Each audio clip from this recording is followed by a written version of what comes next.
Hello everyone, welcome to Full Moon Movies. In a time when cities never sleep and identities blur into the architecture of control, Dark City, released in 1998, directed by Alex Proyas, emerges not just as a noir-fused sci-fi thriller, but as a haunting meditation on memory, identity, and the very nature of reality. Released a year before The Matrix, it arguably paved the way for later classics like Inception and Shutter Island, but Dark City stands alone in how it fuses a 1940s noir aesthetic with a surreal, philosophical edge that feels almost mythic. The movie plunges us into mysterious urban labyrinth governed by unseen forces, where night reigns eternal and time seems to be rearranged like furniture. What makes this film resonate isn't just the mystery, it's the humanity of its characters and within an inhuman system. Rufus Sewell plays John Murdoch, a man who wakes up with no memory, only to discover he might be a serial killer. As he slowly pieces his life together, he realizes that nothing in the city is as it seems, because the city itself is a manufactured illusion controlled by an alien race known as the Strangers. John's character arc begins in fear and confusion, but evolves into defiance and clarity. He doesn't just want to find the truth, he wants to reshape it. From a blank state, he becomes a god of his own making, learning to tune the world as the strangers do. His development is subtle but profound. Sewell plays it with restraint, making John's transformation all the more believable. Jennifer Connelly's character, known first as Emma and later revealed as Anna, provides a much needed emotional anchor. While her memories are fake, her love for John feels real, and this ambiguity forms the emotional crux of the film. Does it matter if your past is fabricated, if your emotions in the present are genuine?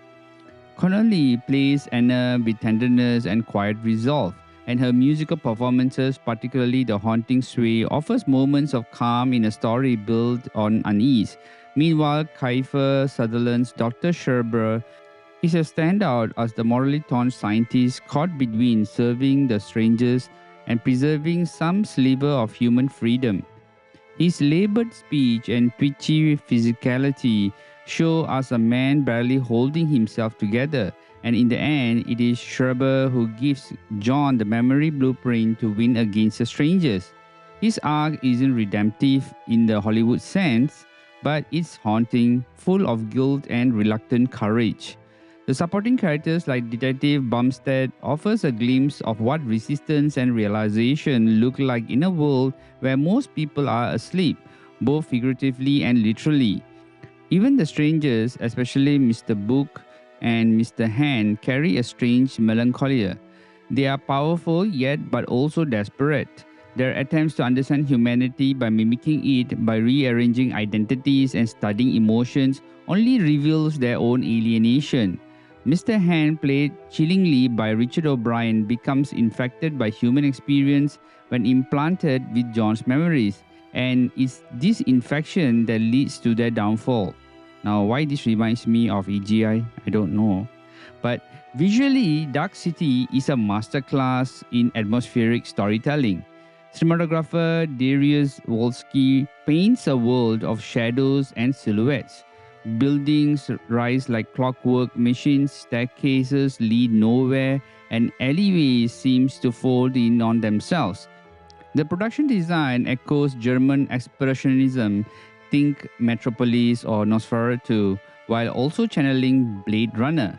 But unlike those films, Dark City uses stillness and minimalism to induce dread rather than awe.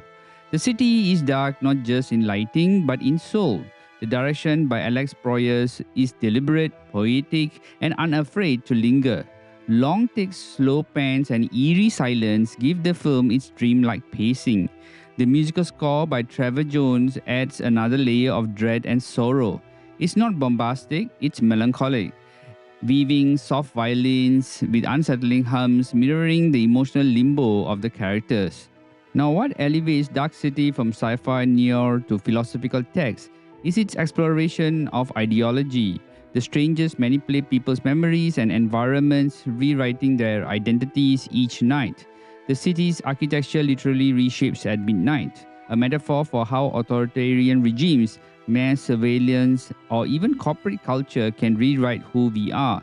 Yet, what remains untouched is the human capacity for love, longing, and rebellion. This resonates with current audiences now more than ever. In the age of algorithmic manipulation, deepfakes, and curated identities, Dark City asks, if our past is stolen, do we still remain ourselves? Can we escape an imposed narrative? The emotional answer lies in John's final act, not to recover his past, but to build a future, a city by the sea that only existed in memory. Compared to The Matrix, which offers flashy action and philosophical spoon feeding, or Inception, which dazzles with dream layer logic, Dark City feels more grounded, more sad, more real. In fact, it doesn't end with liberation, it ends with a question: what if reality is nothing but a dream we are forced to share? Now, let's talk about Arrow Video's 4K release. Now, this isn't just a restoration, it's a resurrection. The 4K scan brings out stunning detail in the city's brutalist architecture, while the HDR grading deepens the contrast between the murky shadows and the few rays of artificial light. The disc includes both the theatrical and director's cuts, offering viewers a chance to experience subtle differences in tone and narrative focus. The bonus features are immense: full-length documentaries, behind-the-scenes footage, and most notably, a thick booklet that dives deep into the film's philosophical roots, comparisons to Platonic theory and Orwellian dystopias, and an analysis on how Dark City anticipated the digital paranoia of the 21st century. So this is really a good book. The packaging includes a hard slipcase, newly commissioned artwork, and collectible art cards featuring key characters like Murdoch, Emma, and the haunting Mr. Book. Now, this collector edition is quite simply a must-have for fans of thoughtful science fiction. In conclusion, Dark City remains one of the most underrated films of its era, haunting, poetic, and years ahead of its time. Its characters don't just drive the plot, they suffer through it, evolve in it, and ultimately rewrite it.